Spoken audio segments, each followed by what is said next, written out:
Hola Hackermen, ¿qué tal estáis? Bienvenidos a Mouredev. En el vídeo de hoy vamos a hablar de gestores de dependencias para Xcode. En este caso vamos a hablar de CocoaPods, uno de los más usados. Comenzamos a picar. Como os decía, cuando nos referimos a gestores de dependencias, hablamos de herramientas que nos ayudan a gestionar librerías de terceros. En este caso vamos a hablar de CocoaPods, uno de los gestores de dependencias más usados para Xcode, para cualquier proyecto que tenga que ver con Cocoa, es decir, con Objective-C o Swift, que será nuestro caso. Hay más gestores de dependencias. También existe Carthage, otro muy usado y muy conocido, que hablaremos de él en un vídeo a posteriori. Si nos vamos a la página de CocoaPods, veremos un poco de qué va el proyecto, cuáles son los primeros pasos para arrancar, para instalarlo y empezar a trabajar. Es muy fácil. Si nos desplazamos hasta la parte que nos habla de la instalación, nos dirá que tenemos que ejecutar este comando sudo gem install cocoapods. Si nos vamos a nuestro terminal y ejecutamos la sentencia sudo para ejecutarlo como administradores gem install cocoapods y damos a enter, introducimos nuestra contraseña y veremos que se nos va a instalar esta gema de Ruby. Comienza la descarga y se nos va a acabar instalando la versión 1.5.3 en mi caso. Si no sabemos en qué versión estamos más adelante, pues es muy fácil, simplemente con poner pod --version veremos por consola que la versión que tenemos instalada es la 1.5.3. En un vídeo anterior hablamos de la creación de proyectos de Xcode. Creamos un proyecto muy simple llamado My First App. Vamos a utilizar ese proyecto para ver cómo funciona CocoaPods. Si nos vamos a nuestro proyecto, que yo lo tengo aquí, My First App, veremos que simplemente tenemos una carpeta y el ejecutable del proyecto.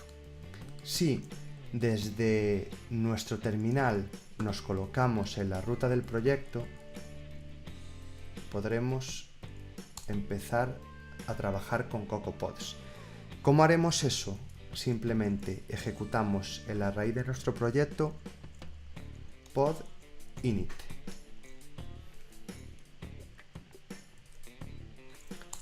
En el momento que le damos a enter, ejecutará ese pod init y veremos que tenemos un fichero a mayores que se llama podfile.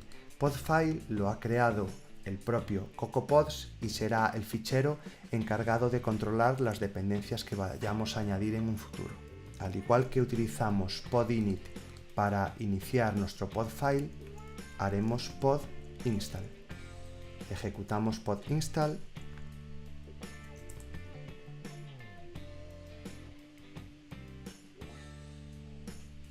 y si ahora nos fijamos, tenemos algún fichero más. Tenemos un podfile log a modo de fichero de integridad de las dependencias que tenemos que gestionar. Una carpeta pods donde se descargarán todas esas librerías y vemos que hay un nuevo ejecutable de proyecto. En un principio teníamos myfirstapp.xcodeproj. Ahora tenemos uno más que se va a llamar myfirstapp.xcworkspace. Esto es muy importante, ya solo lo tendremos que diferenciar por el color. El que nos crea Xcode por defecto es azul, el que nos crea CocoaPods es blanco. De ahora en adelante, y para poder trabajar con CocoaPods, tendremos que abrir este ejecutable en color blanco. ¿Por qué? En el momento que ejecutamos un pod install, este ejecutable ha cargado toda la magia de CocoaPods, todos los scripts que hace que funcione esta herramienta. Pasamos a abrir nuestro nuevo ejecutable de proyecto. Esto nos abrirá prácticamente el mismo proyecto que si ejecutamos ese fichero de arranque de por defecto. Pero vemos que hay una peculiaridad. En realidad hay más, pero bueno, vamos a centrarnos en las que nos afectan directamente. Si nosotros nos fijamos en la estructura del proyecto, vemos que tenemos un nuevo target que se llama pods. En este pods tendremos nuestro podfile. Este podfile no deja de ser el fichero que vimos aquí en nuestro Finder, donde definiremos todas las librerías que queremos añadir a nuestro proyecto. Aparte, tendremos frameworks, products y target support files. Son ficheros y directorios que utiliza el propio CocoaPods para descargar y gestionar cada una de las librerías. En el momento que ejecutamos el pod init se nos creó podfile, y podfile por defecto viene con esta forma. Primero nos fijaremos en target y el nombre de nuestro target. ¿Por qué? Porque aquí dentro, en este bloque, tendremos que añadir todas las librerías que queremos que afecten a nuestro proyecto, a nuestro target, es decir, a MyFirstApp. Vemos que también nos habla de descomentar una línea, simplemente para que se defina a nivel global la plataforma. Nosotros usamos iOS 9 y versiones posteriores. Hoy en día, con trabajar con versiones de iOS 9 hacia adelante es más que suficiente para cubrir prácticamente todos los dispositivos que tiene Apple en el mercado. También nos dice que comentemos esta línea si no estamos usando Swift o si no queremos usar los frameworks dinámicos. En nuestro caso sí que estamos usando y sí que queremos usar este tipo de frameworks. Entonces vamos a dejar esta directiva Use Frameworks. Simplemente aquí empezaremos a añadir cada uno de los pods que querramos usar en nuestro proyecto. En casi todos mis proyectos, y a modo de ejemplo, yo uso un pod para sacar un elemento visual que me muestre, digamos, un esperando, un cargando. Vamos a buscarlo dentro de la página de CocoaPods, SV Progress Hub. Aquí veremos muy rápidamente el tipo de componente del que estoy hablando. Simplemente es este cargando. Vale, esto es una librería de tercero, está desarrollada por otro equipo y nosotros queremos importarlo en nuestro proyecto y olvidarnos de gestionar pues, si hay nuevas versiones, etc. ¿Cómo importaremos esta librería? Es muy fácil. Simplemente dándole un ojo a nuestra documentación podremos ver cómo utilizarla, incluso el propio repo de GitHub. ¿Cómo hacemos para instalar nuestro pod en nuestro proyecto? Pod y el nombre del pod. Lo guardamos y si nos volvemos a nuestro terminal, volveremos a ejecutar pod install y ahora lo que observaremos es que a mayores se nos va a bajar una dependencia. Nos va a decir aquí, estamos instalando SV Progress Hub. Desde que realizamos el install y finaliza, si nos vamos a la estructura del target de CocoaPod, veremos que en pod ya tendremos nuestra nueva librería. ¿Cómo empezaremos a usarla? Lo primero que tendremos que hacer es construir el proyecto para que pase a estar, digamos, disponible en nuestro target esta librería de terceros, este pod. ¿Cómo hacemos esto? Simplemente con product build se empezará a construir nuestro proyecto y en el momento que finalice la construcción ya podremos importar la librería dentro de nuestros ficheros y empezar a utilizar pues, las características de la librería que hemos importado gracias a CocoaPods. Se acaba de construir y simplemente para usarlo en este caso concreto, este componente, como lo podemos usar es, nos vamos a una vista, en nuestro caso la vista principal del proyecto es el ViewController. En la zona de imports importaremos nuestro nuevo componente SV Progress Hub y en concreto para mostrarlo lo único que tendremos que hacer será escribir SV Progress Hub.show. Vamos a arrancar nuestra aplicación para ver que funciona este componente. Seleccionamos un iPhone 8 como simulador y le daremos a play para que se empiece a compilar y cargar nuestra aplicación. Nuestra aplicación se ha compilado, se ha abierto y vemos, aquí aparece nuestro componente que nos indica un cargando.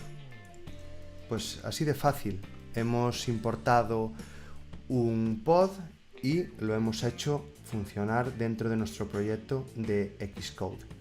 ¿Qué más cosas podemos hacer con CocoaPods? ¿Qué directivas tenemos a mayores? ¿Qué formas de utilizar nuestro pod file existen? Pues vamos a nombrar las más recurrentes, las más usadas. Si nos vamos a nuestro pod file, podremos observar que lo que hemos puesto es únicamente pod y el nombre del pod. Con esto, al ejecutar el install, ¿qué ha pasado? Pues simplemente se nos ha descargado la última versión disponible de nuestro repo. Si nosotros nos vamos al terminal, vemos que esa versión era la 2.5.5. Vamos a imaginar que no queremos ese tipo de versión. Podríamos marcársela. ¿Cómo se la marcaríamos? Poniendo una coma, dos comillas simples y especificando la versión. Imaginaos que queremos la 2.2, que no queríamos esta versión 2.2.5. Pues simplemente actualizando nuestro pod y ejecutando un pod update, veremos que se actualiza nuestro pod y pasaremos a tener una versión inferior, que en este caso es la 2.2. Lo que hacemos es actualizar todos los pods que tenemos definidos en nuestro fichero de librerías. ¿Qué podemos hacer si solo queremos actualizar una? Pues pondremos pod update y el nombre de la librería que queremos actualizar. Aparte de indicar una versión en concreto de nuestro pod, podremos jugar de muchas más maneras. En la página oficial de CocoaPods podréis ver cómo se les puede indicar que nos descarguemos una versión mayor a una que nosotros le marcamos, una menor, mayor igual, menor igual, que respete cierta jerarquía de versionado, etc. En el momento que nosotros ponemos en nuestro pod file el nombre de un pod, lo que estaremos haciendo será descargarlo del repositorio central de CocoaPods, pero podremos apuntar y atacar a una URL donde está ese pod directamente. ¿Cómo haríamos para bajarnos la última versión que aún está en desarrollo por ejemplo, del máster de SV Progress Hub?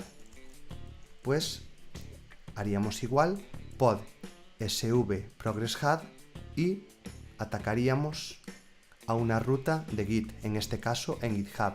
De esta forma nos descargaríamos exactamente lo que hay en el máster del repo de Git. Esto es básico en cualquier herramienta. Si ejecutamos pod -help, veremos todas esas opciones que puede ejecutar CocoaPods. Lo último que os quiero comentar es cómo desinstalar CocoaPods de un proyecto de Xcode.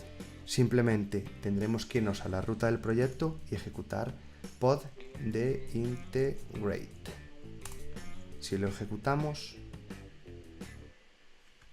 veremos que se nos va a borrar aquí en nuestro Finder la carpeta de CocoaPods y únicamente cogiendo el pod file lock y el XC workspace y eliminando la mano, nuestro proyecto quedará totalmente libre del gestor de dependencias CocoaPods.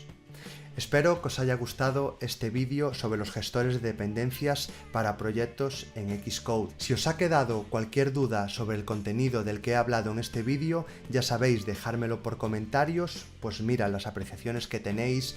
Si queréis que hable de algo más en concreto, si os ha gustado también el contenido, ya sabéis, el dedo de espaciar para arriba. Muchas gracias por vuestro tiempo y hasta otra, Hackermen.